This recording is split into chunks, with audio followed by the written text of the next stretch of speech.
Hello and welcome to this episode of My Granny is Irish. And today we are very lucky to have Deputy Peadar Toibín with us, who I believe is my first TD. So thank you, Deputy Toibín, for coming on.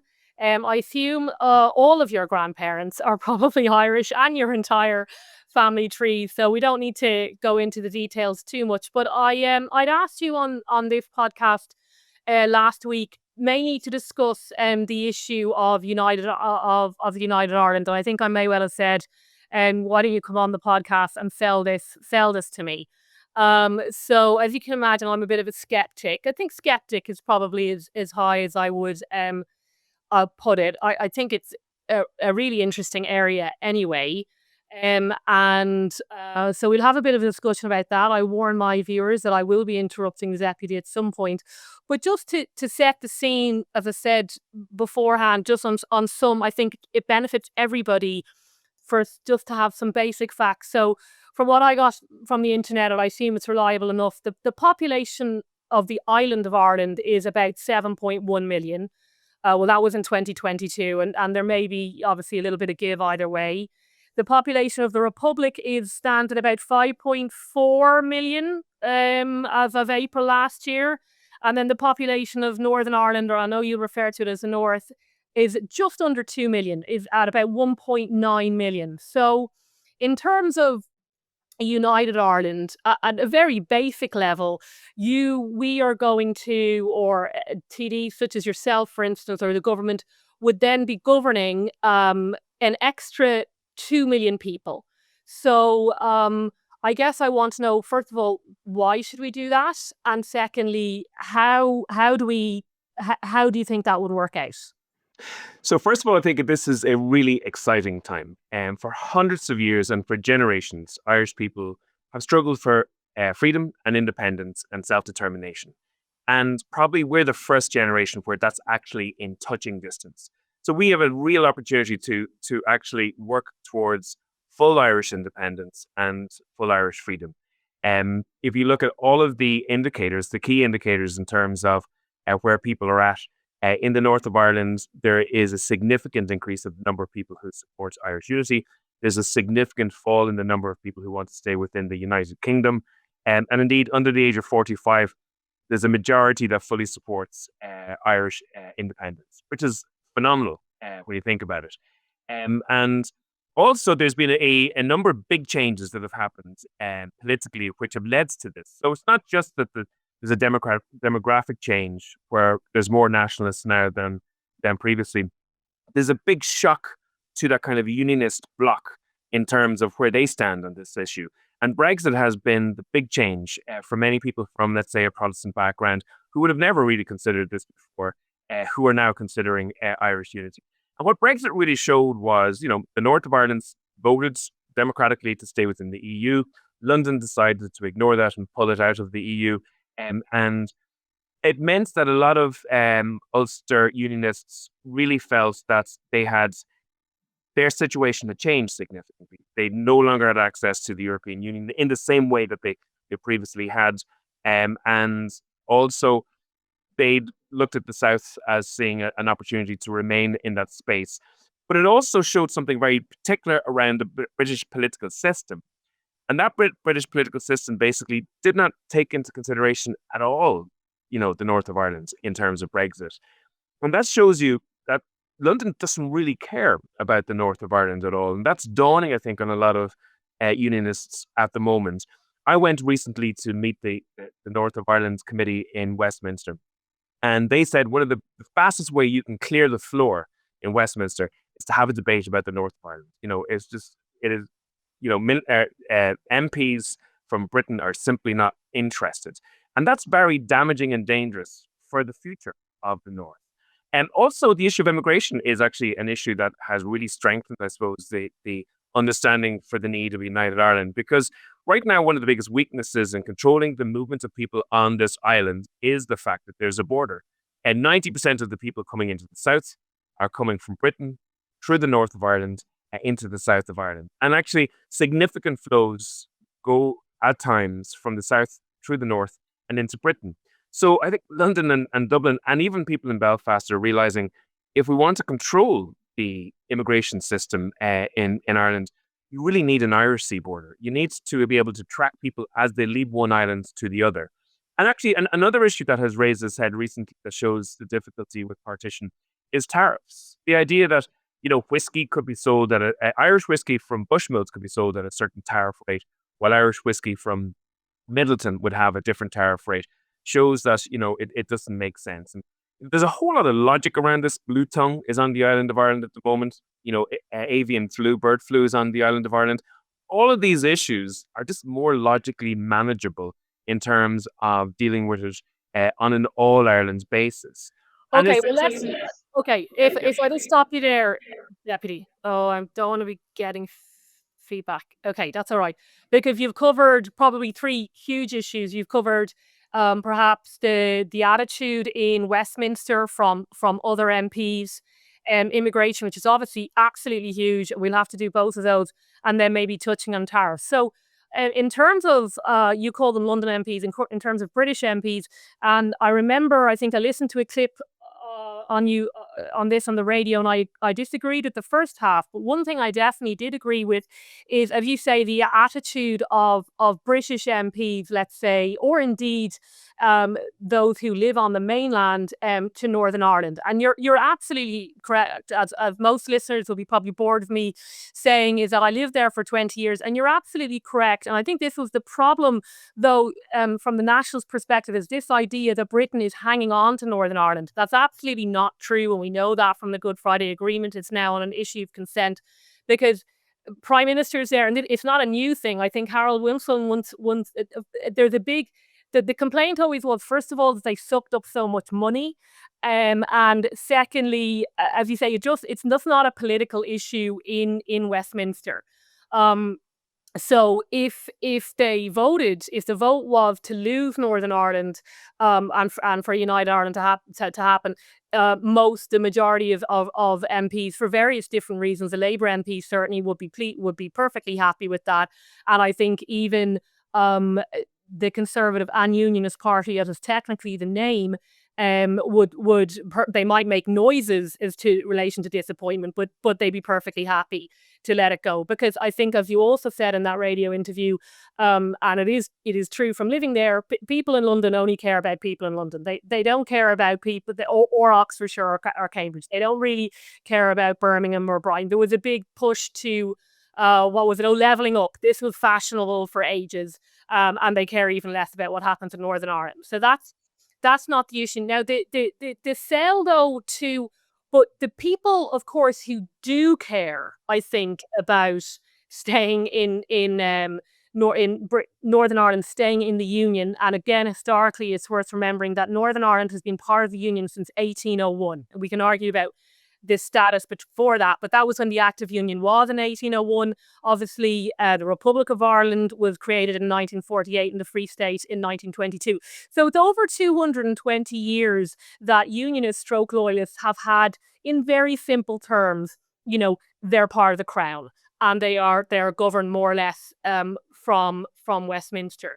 So in terms of values, I'll actually do economics after this. In terms of values, of course, you could wait, right, until the demographics shift and it's going that way. But there'll still be, even if they're a minority, how would you, now you could just say, I don't care, but how are you bringing them, that unionist, loyalist grouping, into a United Ireland? And they will obviously, their concern is always in relation to identity. It's not necessarily a question of money. Yes. So the first thing I will say is I think that the biggest material effect on the unionist standard of living in the north of Ireland is the issue of self-determination. And I think, your ability to do well for yourself is governed by your ability to self-determine your life. If I was determining all aspects of your life, your outcomes will be worse. There's no doubt about it that if you handed over the determination for your particular life to somebody else, outsource it to a third party, they simply won't have the same interest in achieving a positive outcome for you. And that's one of the reasons that's changing in the north, because, as you mentioned, London government interested in the home counties, not really interested in the north of England, Scotland, or even Wales, and less so for the north. So if you look at the economic trajectory of the South versus the North, the biggest determining factor has been the ability of the Southern governments to be able to actually self-determine. And actually, historically, and the reason why the southern part of the island wanted to be free in the first place is because the famine happened. The famine showed that when, we were ruled by London, that, they were not going to take any interest in our outcomes. And that famine was such a radical shock to Ireland that it led to 1 million people dead, 1 million people emigrating. And actually, Ireland's one of the few countries in the world where the population of the state is still less. And you mentioned population earlier. It's still less than it was in 1847. So outsourcing determination is a radical threat to national interest. That's the first aspect.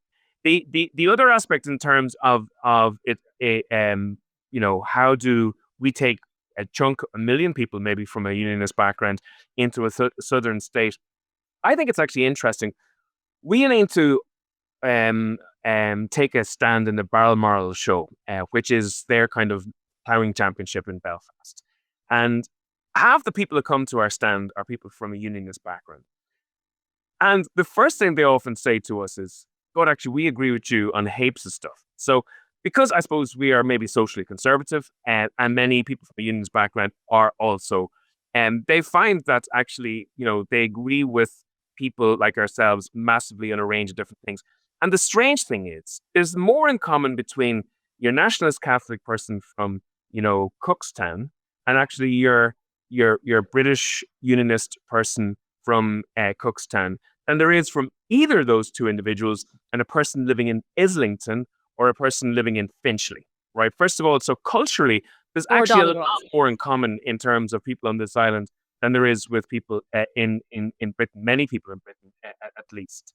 And so I think one of the objectives that we have to do is, first of all, show people that, and people often ask me, say, well, Peadar, are you going to talk about the flag? Are you going to talk about the national anthem? And I honestly believe that the funny thing is those issues, while are more interesting politically, are less interesting to your average unionist than actually a good health service, a good opportunity to get a job, an opportunity to have a house, decent education, full transport, etc. And, I think that if you can show people from a unionist background that materially their lives will be in a better place in a united Ireland, I think that's the best way to persuade them to join a united Ireland. And I had the opportunity a few years ago to develop I was the rapporteur for the Oireachtas Committee on Enterprise, and I wrote a research report on the All Ireland economy. And I interviewed about 100 different people from the north of Ireland, from both communities, from all different sectors, from trade unions to businesses to farmers to people working in civic society.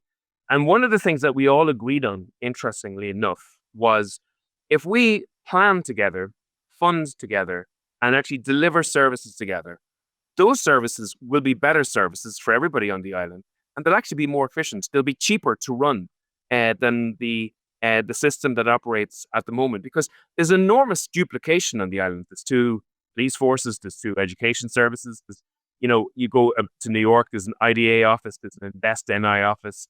For example, there's 3 tourism bodies on Ireland, which is incredible. So all of those things, I believe, with self-determination, with the Southern economic model, I honestly believe that we could actually increase the income of people in the north of Ireland by 20 or 30% within a 10-year period, and also make a lot of the services stronger. So even the National Health Service, for example, that used to be, said, oh, sure, even nationalists don't really want a united Ireland because the National Health Service is so good.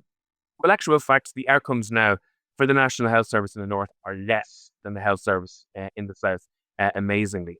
So that's, I think, the major opportunity we have to persuade people is to show them that their lives will be materially better. And just one point about Canon that, we are a practical Republican Party. And what I mean by that is, oftentimes when you talk to Sinn Féiners, they say, well, we need a border poll right now, or, what are you going to do for United Ireland? Or we'll do a protest on the streets. Our plan is this. We see the border like a wall with 1,000 blocks. each individual block standing for a blockage between north and south. So we have two air ambulance services. The idea that a helicopter ambulance can't go into Enniskillen, or a air ambulance in Enniskillen can't go into Sligo, does not make sense. We have, let's say, Daisy Hill, Enniskillen Hospital, Causeway Hospital, all border hospitals, all having their services shut. But they have a big hinterland around them, which are also suffering for the lack of healthcare. And actually, if we plug them into their hinterlands properly, they would become more, feasible in their own right. And actually, the health service along the border would improve. The idea that we have differences in taxes around fuel and excise and alcohol mean that we have these changes in fuel prices and alcohol prices, which create a boomtown on one side of the border and a ghost town on the other side of the border, and then that flips 10 years later because the conditions are different. So each time we work in actually bringing both sides of the border together and this, equalizing them, we take a block down that improves the lives of the individual. It's actually no threats directly to a person of a unionist background, but every time you take a row of blocks down, when you do make that transition to United Ireland, that transition is much easier. The step is not as big. It's not a radical change because actually you've done the practical work in advance of unity in that you equalize both sides of the border in many ways. Okay, so I understand that obviously there are clearly inefficiencies because you have two systems going on, especially when they're very close geographically. And I can understand how there are certainly coalitions to be built there because there are certain values that actually could well be shared between, as you say, your average unionist who's more socially conservative and say a member of Aontú. But it's one thing saying, look, their lives will be materially better, the economic argument or the economic pitch to unionists, which they may or may not accept. And we can get to broader economic issues, which are really big. But you know and I know that this has always been a dispute in relation to identity and values. And they may well say, even a moderate person or moderate unionist say, well, look, that's all very well, but to be honest, I'm going to stick with my crappy NHS because I still want to be part of the crown. I like my union flag. I like my Remembrance Day the way it is. And I just, if there are not going to be any changes to the Republic, say in terms of flags or national anthems, then I'm out. The economic benefits simply don't outweigh that. So are you ruling out any sort of symbolic changes to the Republic? Because some people say, well, the Republic will become more British in a United Ireland, which is fine by me. But are you saying no? Like these are our terms, and eventually they're just going to have to accept them. No, so there's two things. First of all, I will say this, right? So people will say that unionists would never accept Irish identity, etc. Many unionists lived in the southern state at the time of southern independence, and I would give probably you €50 for every person who is a descendant from a unionist at that period of time who doesn't owe their loyalty to the southern state. So, practically every single person who was from me, and, in my own hometown, I speak to my father's generation, they tell me that such and such a family, they were a loyalist family. They had a picture of the king and the queen in their Yes. kitchen, etc. And many, many towns, where people were members of the Orange Order especially in counties like Offaly and Laois, for example. So we would have had a significant loyalist and unionist population in the South. The vast majority, A lot of those left though after some the left. Free State. Yeah, no, a some lot left. left. There's no doubt, and there's obviously a debate. I think if you talk to unionists at the moment, many of those feel that they left because they were afraid or threatened by the new state. While, to be honest, if you speak to most historians at the time, some of those left because of the fact that there was an orange state or a unionist state for them to leave to, and not far away. But the vast majority who stayed, all of those owe their allegiance now to the Irish nation. The second aspect of this is I do believe that a future United Ireland has to be agreed, an agreed United Ireland. And I do believe that there will be elements of the structures and the identity which we have to come to an arrangement around. I personally want to see a New Ireland Forum created now, which would invite all of the political parties from North and South, plus all of the kind of civic society groups from North and South. So where we actually sit down and start to tease all of that out now. Now, if someone says, Peadar, do you want to get rid of the flag or do you want to get rid of the national anthem? Obviously, personally, I don't. That may be discussed in a negotiation. And yes, there may be changes to those, but I wouldn't relinquish. Like in the same way, I wouldn't if the two of us were going to go into a negotiation now, I wouldn't say, listen, before we go into this negotiation, I'm going to give up X, Y, and Z. You know, you hold your cards close to your chest and you do the best you can for your particular space, but you do come to an agreement. And Ireland will look a little bit different. And the third aspect of this is... hang on. Ireland will look a little bit different. Okay. Do you want to expand on that? Am I getting BBC iPlayer? I want BBC iPlayer. I'd like to have BBC iPlayer. My bottom line. To be honest. No, look, listen. Whether the North of Ireland was to remain as part of the Commonwealth for a period of time, whether Stormont would remain as maybe even a 9-county regional assembly for a period of time to give unionists. So, there's absolutely loads of imaginative ways. So you think maybe as you said, a devolved assembly? I think period. The southern state is way too centralized anyway, to be honest. County councils are very little power. There's actually an argument for provincial assemblies, because we are developing into a city state at the moment, because all the power is located in Dublin, and therefore most of the investment in infrastructure, etc., is going into Dublin as well. So there's big logic for regional assemblies, and the idea that Stormont would remain in some way for a period of time I wouldn't have a problem with that. And also, I have no problem with a person having a British identity, living in a unitary Irish state. So if there's a person who's unionist and British, they can remain unionist and British in an Irish state. I have no rights to take that off them, in the same way that a person right now who's nationalist has an Irish can get an Irish passport and is an Irish citizen. So there is a flexibility around all of that. I believe what's happening to the National Trust properties, which again I'm slightly obsessed with. Well, I do, you're talking about, let's say, a lot of the fine buildings that exist, like Stewart and the Artery, and and they also, I think, in the north of Ireland would control the kind of the national parks, the kind of the all of those. I think we should be able to develop an All-Ireland body that looks after all of that, to be honest. Well, National Trust now is a very sophisticated organisation. They should be doing that already. All of what's remaining of the main houses here, there should be an Irish equivalent, and you can put that on your to-do list as you. No, I agree. There's a lot of fantastic heritage in terms of architecture and buildings that are just falling into disrepair. I follow on TikTok actually a account that just simply goes into all of the old buildings that are falling to despair, and that is a major weakness. We have a responsibility to maintain that heritage and make sure that future generations get to enjoy it as well. Okay, so say you've gotten most of the moderate unionists on board. I think there always will be perhaps a rather large minority that will say thanks, but no thanks. But let's say they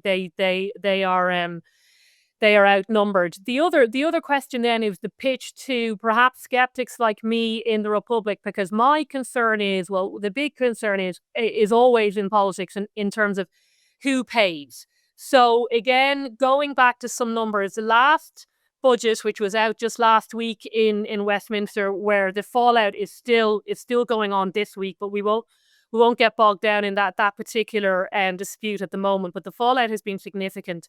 But I did note that I think 10 billion, this is sterling now, 10 billion, there's a 10 billion annual subvention goes to Stormont from the British taxpayer. And in the last budget, they got an extra, I don't know if this is on top of the 10 billion, but an extra 370 million, which was split 240 million sterling used for day-to-day spending, which is never good to see in terms of if you need emergency spending for day-to-day, and 130 million for capital. And actually, let me just, and then you've got, obviously, you do have the NHS at the end of the day, which is a socialised health system and completely different to the South.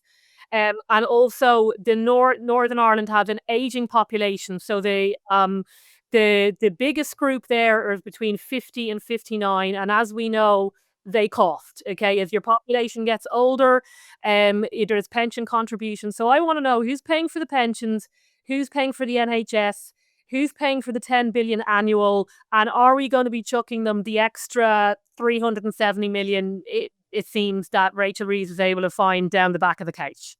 So first of all, I will say that the North is not in good shape in terms of its economy at the moment. It's not in good shape in terms of its budget situation. And I actually believe there's a culture within unionism of dependency. Like oftentimes when you talk to a unionist, they say, well, sure, we can't go into the South because we get so much money from London.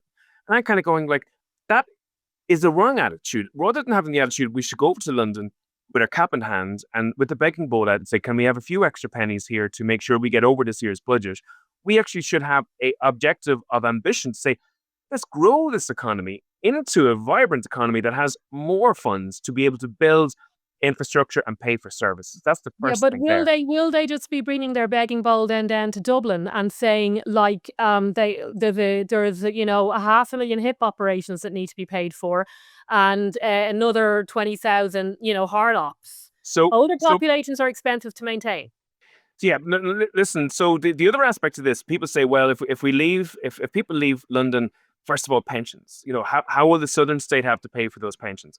Well, in actual fact, a pension is a social contract. Okay, these individuals paid their taxes right through their working career, so that they would gain a pension when they retired.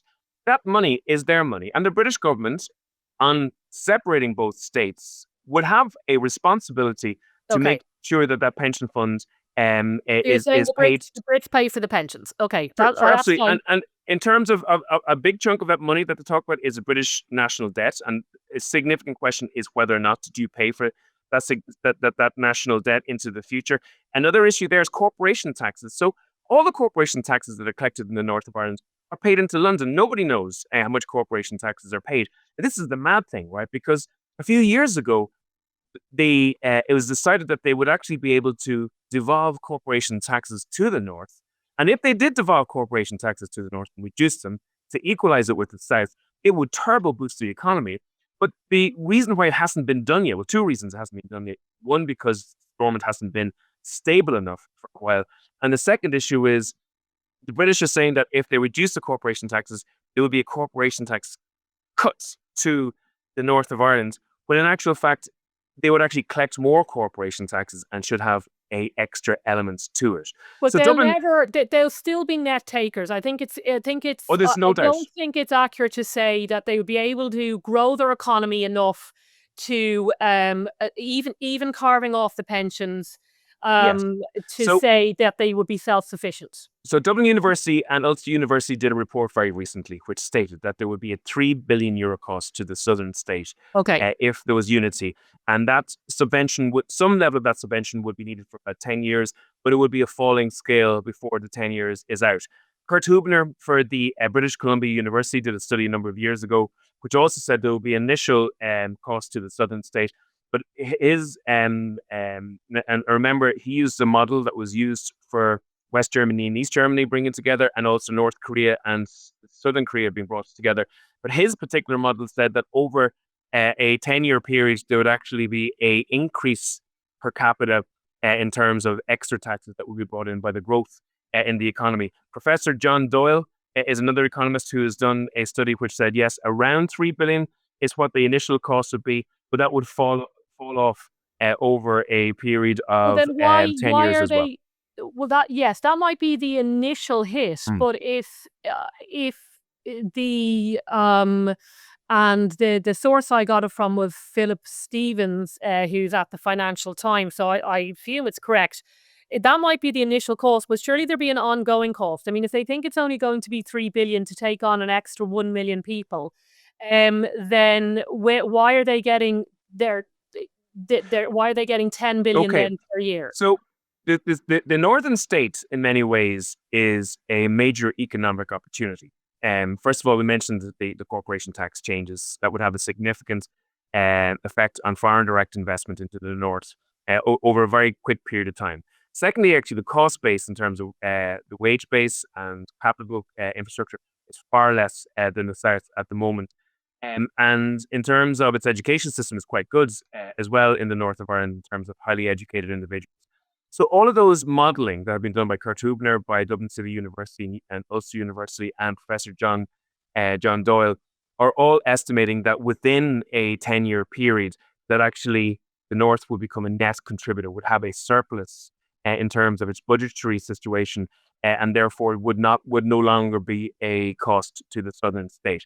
The reason and The the point initial cost, the initial cost you're saying will just be absorbed by the Irish, by the taxpayers in the Republic, and that's a moral duty they have, and well, that's what the deal on the table. let me say this, right? I obviously believe, like, first of all, I believe in self-determination, and I believe in Irish democracy, and I wholly believe that it's in Ireland's national interest to have a unitary state in terms of our defence, in terms of our immigration, in terms of all the other issues that we discussed. I also believe there's a justice. Tens of thousands of people have struggled for generations for Irish independence. In relation, I think there's a moral justice element to this. Then, if what these economists are saying is right, that about 3 billion cost, our one children's hospital is costing about 2.5 billion euros. So, we got to actually, the amount of waste that's happening in the state at the moment is about 3 billion euros on infrastructure Well, projects. politicians love to say that this particular thing I want to pay for, I'll be able to get it from efficiencies and waste. But I mean, I think I don't think those are the problems we'll still have. They're clearly not. They're not the fault of whether or not we've a united Ireland. But it's always hopeful. As I said, politicians love to say we can. There's so much give in the system that once we implement my plan, then suddenly we'll have an extra 3 billion. But I will say this: like, Aontú is, if I was saying, you might say, well, you would say that, Peadar, but Aontú is a different political party. We stood in the last election on the basis of accountability, on the basis of tackling waste. The NGO system in this country takes up way more Well, I money agree with you on on an that. annual basis than the actual funding of a united Ireland would. And like, we want to make planning, permitting, licensing, tendering, and JRs and judicial reviews far more efficient and far faster in this country. Like, we have been the party that has raised all of these waste issues, but way beyond the other political parties. And indeed, it's thanks to Aontú that waste is now such a high position within the political priorities within the country currently. But so what I'm saying is, if you look at the hospital, the children's hospital, and the NGO sector, they're about 3 times the actual cost of Irish unity. So in those terms, actually, the cost is quite low. I look, you could certainly say that, but on the other hand, I guess you could say, well, that's fine, but there is a lot of waste. But at least I'm getting my hospital at the end of it. And maybe it's 5 billion, maybe it's 3 billion. Whereas I don't really, the children's hospital is going to benefit children in the Republic, and actually, I don't want the older population from Northern Ireland, or I certainly don't want to sacrifice my children's hospital for that. Well, can I just, so one of the big problems from an economic point of view from the north of Ireland is just it creates a difficulty for the whole of the island of Ireland. So it just shows you how crazy the system is in the north. When they built a motorway from Belfast to Newry, instead of going straight down, they turned left to Warren Point, which is a beautiful, idyllic village in the South County Down coast. But again, because of their kind of, I suppose, crazy problem with, unified spatial planning, they wouldn't build it straight towards Dublin. When they built the university, they built it in Coleraine. They didn't put it in Derry, which would have been useful for the whole of the northwest region.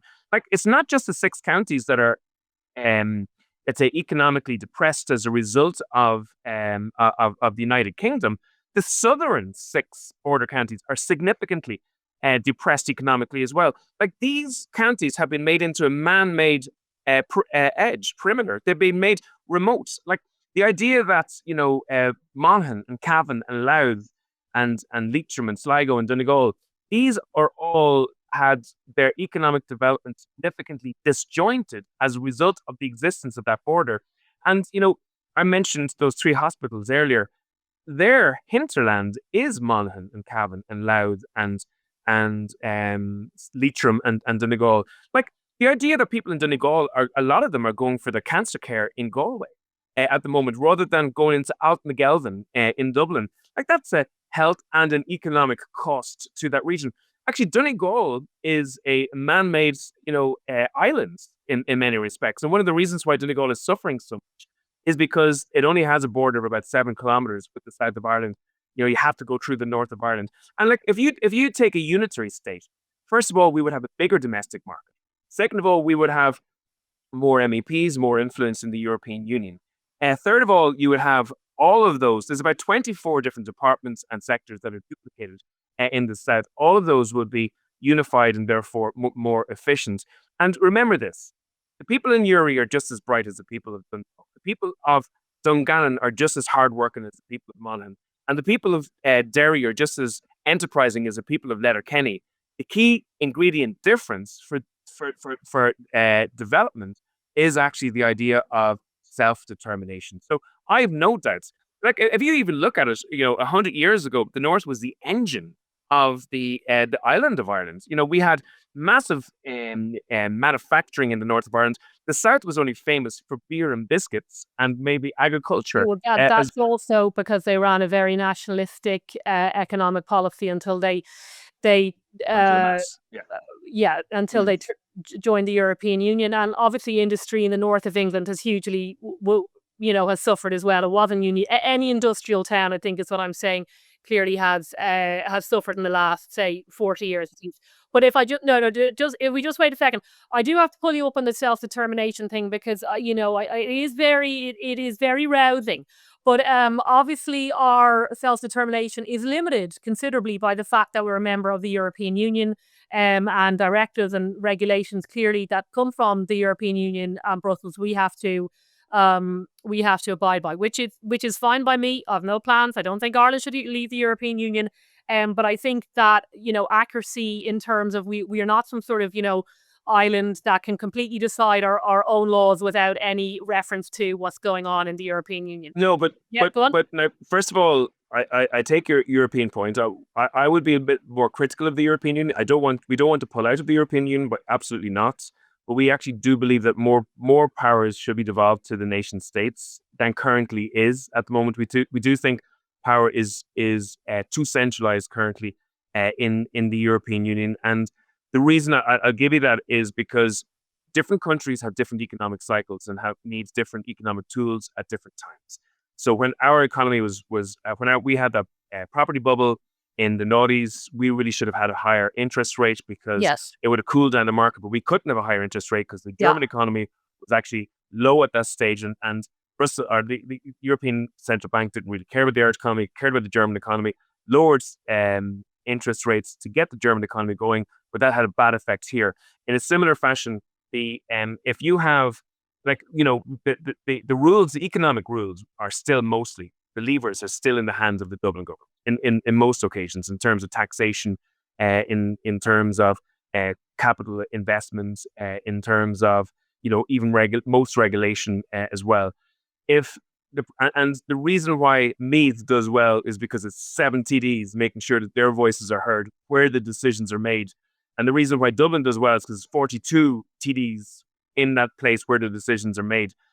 But, there's only about 18 MPs out of 600 or 700 MPs in London where those decisions are made. And they have sweet, darn little influence at all over any decisions. There's no influence at all in terms of the decision-making element.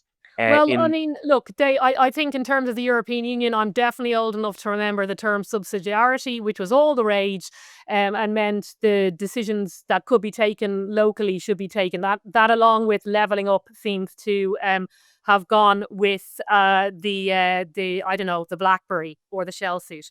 But the British politics is it's finely balanced at the moment. It's in trouble. British politics is actually, it's probably one of the most unstable democracies at the moment in Western democracies. Well, it's one of the oldest democracies. It's certainly the oldest democracy. In the last 10 years. And this is there's no doubt that stability of a democracy is related to how an economy does as well. And if you take it from the whole Boris Johnson. To be honest, you may be doing well to be able to name all the British prime ministers just in the last 5 or 6 years, nearly at this stage. I can. So there is an inherent instability that has created an economic weakness in Britain at the moment, which is also feeding into a negative outcomes. Look, I agree with you. I'm very, very concerned about the British economy. If the British economy goes really, really badly, that will have a very bad income or impact on Ireland. Ireland still sell a huge amount of goods to the United Kingdom, and a lot of Irish people, especially when young, still go and work there. So it's clearly in our interest to for it to, as you say, to be at least stable. They have some very, very big structural problems in Britain, and I don't think Labour are going to solve those.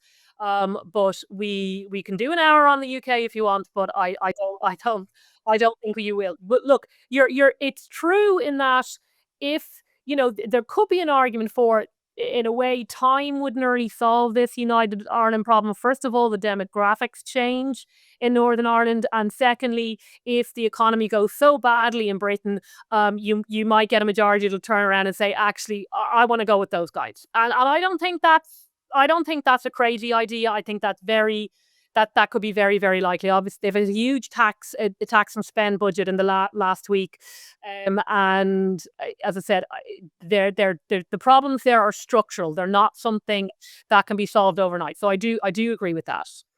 Can I just mention two things? The other thing, we haven't spoken about the nationalist community in the north of Ireland in relation to this, and imagine the joy, right? There would be for hundreds of thousands of people who are just like you and I, if they had an opportunity to vote in an All Ireland election, if they had an opportunity to vote for an Irish president, if they had imagine the joy there would be for hundreds of thousands of Irish nationalists if instead of having an MP for Fermanagh Tyrone, they had a TD for Fermanagh Tyrone, and where they had their decisions made for them in their home country, where they had much more reach and influence into the system.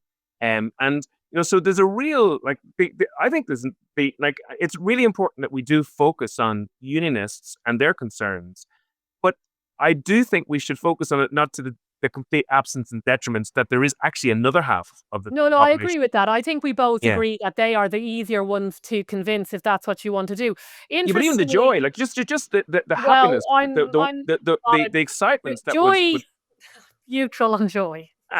well, they wouldn't be. They wouldn't be neutral and joy, because I tell you, they hold their nationality very dear. Like in terms of, Yes, you can see that in their football jerseys, their language, even faith, all of these things. Absolutely. I'm not saying that. I'm not. I don't want to. I'm saying their identity obviously is just as important as you actually. But while we're on the nationalists, and I certainly think would know more about it. There are still, when they've done polling there, it's still, although the demographics have changed, I think there are a lot of nationalists for now who still want to remain within the United Kingdom. Why do you think that is? Yeah, so there's two things there. First of all, I will say that that proportion has significantly fallen. The mad thing, if we were having this interview about 10 years ago, everybody would be talking about the Northern Irish identity. Because that was the big thing. People go, God, this is the new thing now. The Irish identity and the British identity are subsiding. And there was actually a big development in what was called the Northern Irish identity. And there were people whose, basically loyalty or cultural, let's say, heritage was now the new state, the Northern state. But in fairness, that's completely changed again. And actually, that's fallen. So there's been a big shift, even amongst nationalists, towards Irish unity. The other element I would say is why do you think those that are polled, and they're still in, there must be a few thousand. I can't say, I don't want to be inaccurate. I would say there's a percentage, maybe about 20% of nationalists who would probably happy enough with the status quo. Just a general better the devil you think? There's part of that, but remember when the southern state became independent, there was a big chunk of the Catholic nationalist community who were pretty happy with the southern state being part of the United Kingdom as well at the time. So there's always going to be a section of inertia, I think, in any group, because change is challenging for some people. some people do quite well out of status quo, and the idea of change, can create a little bit of uncomfortable I worry. think polling probably would say the younger nationalists want a united Ireland. I think that's Yeah, definitely the younger. there's And the more other younger question, and nationalists this than is a big point that people forget, and I don't think people understand this much. Fianna Fáil and Fine Gael don't want an Irish unity. And I'll tell you, in my view, why that's the case. So when Liam Mellows was around over 100 years ago, he said that if a border was created, there would arise two establishments that would then depend on the border for their power and would not want the removal of the border. So he actually, made a prediction that it wouldn't just be the northern state that would be reluctant for Irish unity, it would be a southern state too. And because Fianna Fáil and Fine Gael are both regional parties, they don't function throughout the Irish nation. As a result, if there was a Irish unity, let's say in a year's time, both of those parties would have a smaller chance of becoming part of a government. As some say, that's reason enough for Irish unity, maybe. But my point would be that actually because of their southern-only composition, unity is actually a political challenge to them. Well, it And brings in a actual lot more parties, and it could definitely make some for interesting coalitions. It I think would, that's true. and the only way for Fianna Fáil and Fine Gael actually to get over that hump, if you like, is to actually start to allow for members to join from the north of Ireland, start to compete in local elections, MLA elections, and what have you. Then as well, and in those scenarios, when they have when they have maybe 5,000 members from the north of Ireland, and then they're informed and educated by the northern membership, those two parties would completely change direction and would become catalysts then for unity. Okay, In my belief. if we just pause there, because you did mention, I was going to talk about the peace walls. There was a very interesting piece in the Sunday Times magazine, not last Sunday, but the Sunday before, about peace walls.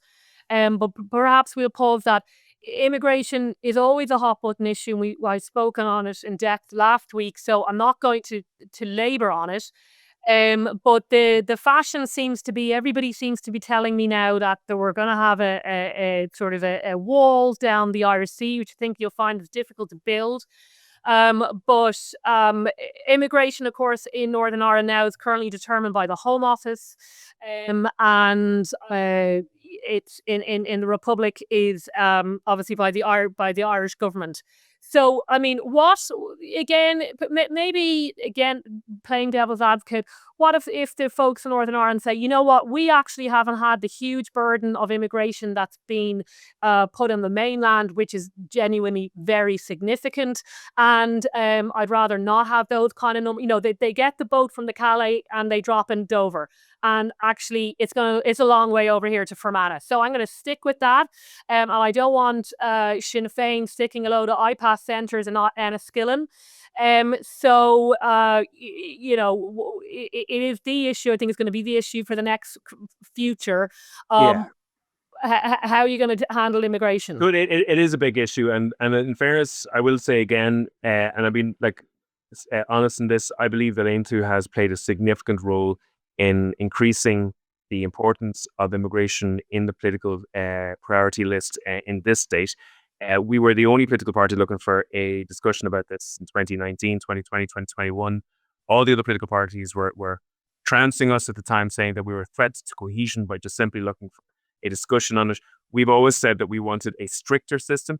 We still believe to a certain extent that we have to have some element of a Christian element, of a compassionate side to it, in that if a person is actually fleeing war and violence, we should try to help where we can.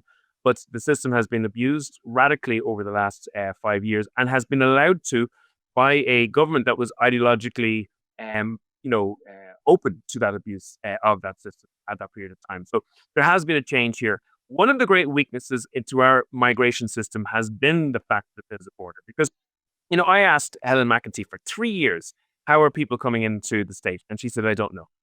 And there were 90% of people were applying for asylum in the International Protection Office in Dublin. And I was scratching my head and going, why aren't they doing it at the airports? Why aren't they doing it at the ports? And then I realized, well, I have to be coming from the north of Ireland. 3 years later, the minister copped that and admitted that that was the case. Now, the other aspect of this is, when I asked the minister how many people have left the country, she tells me, we have no exit checks. And I go, well, why haven't we got exit checks? And she goes, because we share a border with the with Britain. And there's no point in having negative checks because you cannot tell who's coming on the island and you cannot tell who's leaving the island. So our solution to this is an Irish sea border in the same way you have an Irish sea border for the movement of sausages and goods. The European Union said, wait, we're not getting into a situation here where you can move goods between Britain through the north into the south and vice versa, because the single European market would not remain properly structured in that scenario. So there has to be checks going across the Irish Sea. Of course, the DUP and unions kicked up, but they didn't have their way. They had to accept Irish sea checks for the movement of sausages. So we believe the same logic dictates that there has to be changes for an Irish sea border between Ireland and Britain. So And in that scenario, you're checking no. So in the current scenario, then actually pausing, I think you're just talking about immigration in general now under the current regime. You're checking passports in Britain for anyone who's flying into Ireland. yeah. So basically, if you were getting a boat or a flight from Liverpool into Belfast, if you were flying from Glasgow into Derry, you would have to show your passport. In the same way, it's actually in practical terms, that's actually what happens at the moment. But you would have to show your passport. You have to show a passport at Dublin Airport. I've never shown a passport going to Gatwick. Yeah. Well, our view is that Irish and British citizens should continue to be able to move in the common travel area currently, except to show a passport for moving from one country to another. And I assume you don't want passports checked from going from Belfast down to Drogheda. I assume you're not doing that. No. So what I'm trying to say is that the 32 counties will become one unit in terms of immigration, and the islands of Britain will become one unit. And if a asylum seeker was moving from Liverpool to Belfast, they would have to seek asylum on moving into Belfast to get onto the island of Ireland. So we would be unifying the asylum process, and therefore you would be able to have exit checks. You would know who's coming onto the island and who isn't, and you would be able to have control over it. And in actual fact, I believe a significant chunk of unionists and loyalists would also like the system tightened up. And it would mitigate and contradict their ability in their instinct to want to move across the water without a passport. But that element would be good for them. And I'm on the British-Irish Interparliamentary Assembly and the North-South Interparliamentary Assembly. They're both parts of the Good Friday Agreement arrangements. And we've put the issue of immigration onto the agenda there so that they can be discussed. And we're actually looking to talk to the Home Secretary in London to see, can we get to a situation where we get agreements from the British government to this particular plan. It is absolutely in their interest to do it as well. And again, it's part of that kind of practical step towards, Irish unity as well, because it creates that unitary system. Yeah, I can't see them checking passports for British citizens flying from Liverpool to Belfast. But I mean, yeah. Well, they said about moving Liverpool sausages to Belfast too. Well, they're sausages, Deputy. They're not people. So yeah, but people are more important. So it's actually more important that we control the movements of people. It is still the United Kingdom. She's got a lot on her plate, the Home Secretary. I certainly have my doubts as to her getting through the reforms that she has proposed. I don't oppose them, but I think she will struggle. But in terms of immigration, yes, the whole island approach would certainly make more sense. But I assume we're keeping the common travel area after United Ireland. Yeah, and see, the thing is actually the current migration system is going to break up the common travel area if it continues. Okay, so let's say the British Home Secretary goes to a 10-year passport for asylum seekers. Citizenship? Citizenship, okay? Let's say that's the plan. And right now there's a 3-year citizenship in the south of Ireland, okay? Right now. So logic would dictate that if you want to work in London, come to Ireland, get a passport and an Irish citizenship in 3 years, and then go to London, and you have full access to the British system in that scenario. So the common travel area and the current disparities in the immigration system are mutually exclusive. They are, they can't last. They're always going to have a tension and a problem if you have these two radically different immigration systems. No Irish sea border, and a common travel area. I guess the argument then is to align the Irish immigration system with the British one, especially if it gets stricter. The other argument is then you don't want Ireland to be seen as a soft touch. Yeah, so you could do that. There's no doubt some alignment with London makes sense under the current system. But the problem is there, well, then you're outsourcing your immigration policy, and someday you might like the immigration policy in London, and another day you mightn't like it. Yeah. And so, back to the whole idea that when we control our own laws are better for us, means you can have a disparity between the two islands, and there's a common travel area, but the only solution to that is an Irish sea border. Yeah, I mean, I think also just in terms of, as I say, I've had lots of conversations on immigration, but immigration and asylum are obviously distinct in that all members of the European Union and all British passport holders could actually move to Ireland tomorrow, which would make it quite cramped. But the rules on asylum seeking, and definitely, I think there's a lot more give there to change that. But we could do a whole podcast on that. I'm not going to do that now. But you might get you back on, Deputy, on that. I think that was a really interesting discussion in relation to a United Ireland. And I had said earlier we wanted to finish not on something quite so heavy, but you led the fight, I think, in putting Christmas back into Winterville or winter lights or holiday lights or whatever it is. I think I've defended Tesco and said people should calm down in relation to Tesco calling their Christmas trees fir trees. But I never defended Dublin City Council, who keep telling me on Twitter to come to their winter lights. Should I? Why? Why am I going to Winterville? We've all seen there's a level of social engineering that's happening over the last number of years on a range of different issues, whether it's, can you call people mother or fathers or boys and girls, or in this situation, kind of changing Christmas towards a winter festival type thing.